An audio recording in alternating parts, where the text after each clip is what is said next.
বিসমিল্লাহির রহমানির রহিম। সুপ্রিয় শিক্ষার্থীবৃন্দ, আশা করি তোমরা অনেক বেশি ভালো আছো। চলো আজকে তাহলে আমরা এসএসসি পদার্থ বিজ্ঞানের নবম দশম অধ্যায়ে যশোর বোর্ড 2023 সালে তরঙ্গ এবং শব্দ অধ্যায় থেকে যে প্রশ্নটা এসেছিল এই প্রশ্নের সমাধান করব। দেখো প্রশ্নে কি বলা আছে যে বিদ্যুৎ চমক দেখার 0.5 সেকেন্ড পর মাটিতে দাঁড়ানো কোনো ব্যক্তি বজ্রের শব্দ শুনতে পায়। এর ঠিক 4 সেকেন্ড পরে পানির তলদেশে অবস্থিত একটি মাছ বজ্রের শব্দ শুনতে পায়। বায়ুর গড় তাপমাত্রা দেয়া আছে দেখো 20 ডিগ্রি সেলসিয়াস। মানে ওই ব্যক্তি আহ, যেদিন শব্দ শুনলো, বজ্রের শব্দ শুনলো, ওই দিন কিন্তু বায়ুমণ্ডলে যে গড় তাপমাত্রা ছিল এটা 20 ডিগ্রি সেলসিয়াস।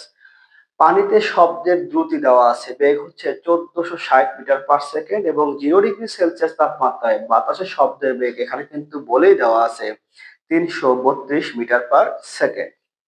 দেখো গ নম্বর প্রশ্ন কি বলছে যে উক্ত তাপমাত্রায় বায়ুতে শব্দের বেগ নির্ণয় করো, অর্থাৎ 20 ডিগ্রি সেলসিয়াস তাপমাত্রায় শব্দের যে বেগ, এই বেগ কিন্তু আমাকে বের করতে হবে।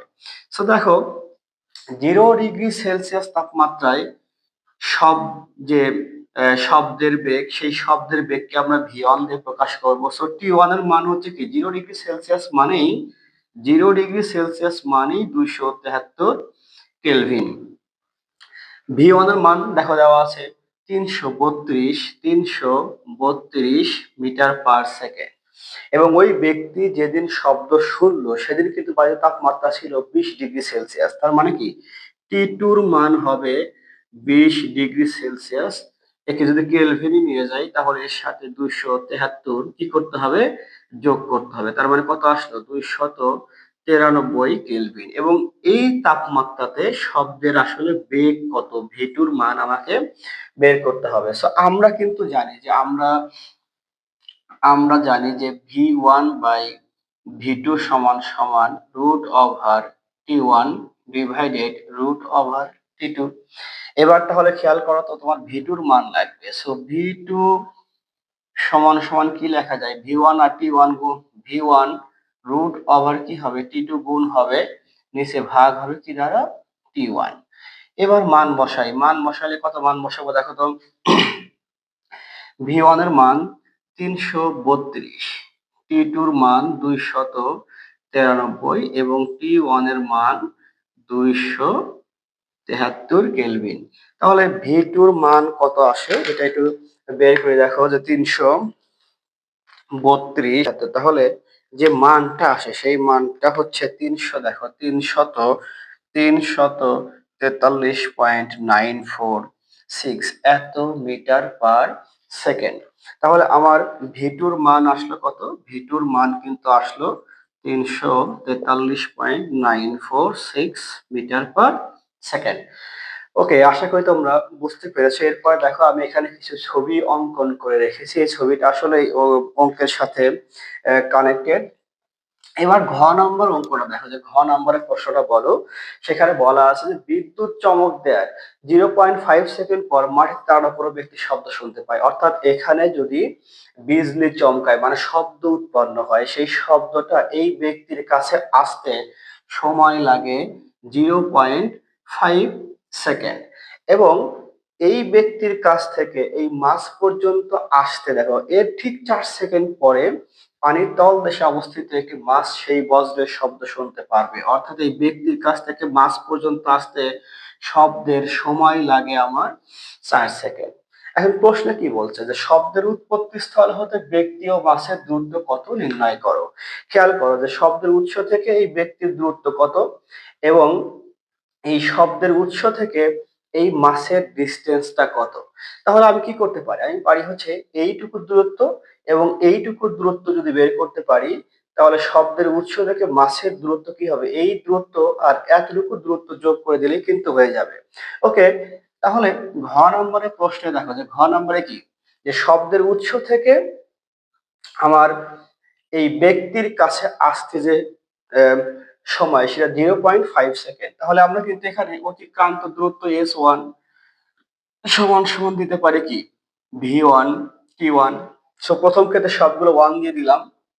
দেখো ভি ওয়ান এর মান, ভি ওয়ান এর মান এটা কিন্তু বায়ু মাধ্যম, এটা কিন্তু বায়ু মাধ্যম। সো বায়ু মাধ্যম, ওই ব্যক্তি যেদিন শব্দ শুনেছিল সেদিন আসলে বাতাসের বেগ ছিল কত?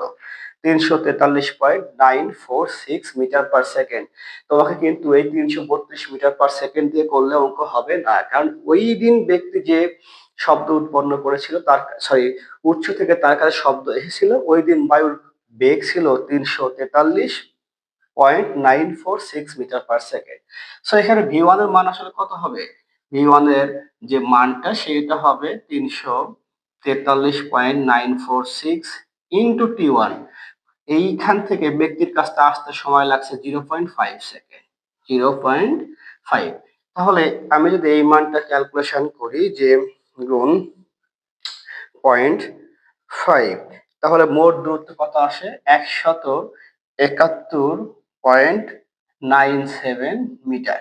ওকে, এবার দেখো, এর ঠিক 4 সেকেন্ড পর পানির তলদেশে অবস্থিত একটি মাছ বজ্রের শব্দ শুনতে পায়। তার মানে এই ব্যক্তির কাছ থেকে এই মাছ পর্যন্ত শব্দ যেতে সময় লাগে কত? 4 সেকেন্ড। সো দ্বিতীয় ক্ষেত্রে আমরা বের করতে পারি যে S2 সমান V2 T2। এই V2টা কি? V2 হচ্ছে পানিতে শব্দের বেগ। সো পানিতে শব্দের বেগ কিন্তু দেওয়াই আছে 1460 মিটার পার সেকেন্ড। তাহলে এখানে V2 এর মান হবে 1460 মিটার পার সেকেন্ড এবং T2 এর মান 4 সেকেন্ড। তাহলে এবার এই 1460, খেয়াল করো যে 1460 ইন্টু 4 যদি ক্যালকুলেশন করি তাহলে 5840 মিটার। এবার দেখো, উৎস থেকে ব্যক্তির দূরত্ব কত? 171.97 মিটার। তাহলে অর্থাৎ বলতে পারি যে উৎস হতে ব্যক্তির দূরত্বটা হলো S1, এটা সমান সমান কত? 171.97 মিটার। এবং উৎস হতে মাছের দূরত্ব, দেখো মাছের দূরত্ব কিন্তু এস দিয়ে প্রকাশ করি, তাহলে এইটুকুর দূরত্ব আর এইটুকুর দূরত্ব যদি গুণ করি, যোগ করি, তাহলে উৎস থেকে মাছের দূরত্ব কাউন্ট করতে পারবো। এস সমান সমান আসলে কি হবে? S1 যোগ S2। উৎস থেকে মানুষ, ব্যক্তি, ব্যক্তি থেকে মাছ, এই টোটালটাই হচ্ছে কি উৎস থেকে মাছের দূরত্ব। S1 এর মান কত? 171.97। আর S2 এর মান দেখো যে 5840। তাহলে এটা যদি যোগ করে ফেলি, যোগ হচ্ছে 171.97, তাহলে মান আসলো 6011.97 মিটার। এটাই আমার অ্যান্সার। আশা করি তোমরা এই অঙ্কটা খুব সুন্দর করে বুঝতে পেরেছো। যদি এই টাইপের ভিডিও আরো পেতে চাও তাহলে আমার ফেসবুক পেজ এবং ইউটিউব চ্যানেলটা সাবস্ক্রাইব করে রাখবে। আমার ইউটিউব চ্যানেলের নাম হচ্ছে অনলাইন শিক্ষা। ইউটিউবে গিয়ে যদি অনলাইন শিক্ষা SHIKKH লিখে সার্চ দাও তাহলে কিন্তু পেয়ে যাওয়া যে অনলাইন শিক্ষা। অবশ্যই সাবস্ক্রাইব করে রাখবে। আজকে এ পর্যন্তই। ভালো থাকবে, সুস্থ থাকবে। আল্লাহ হাফেজ।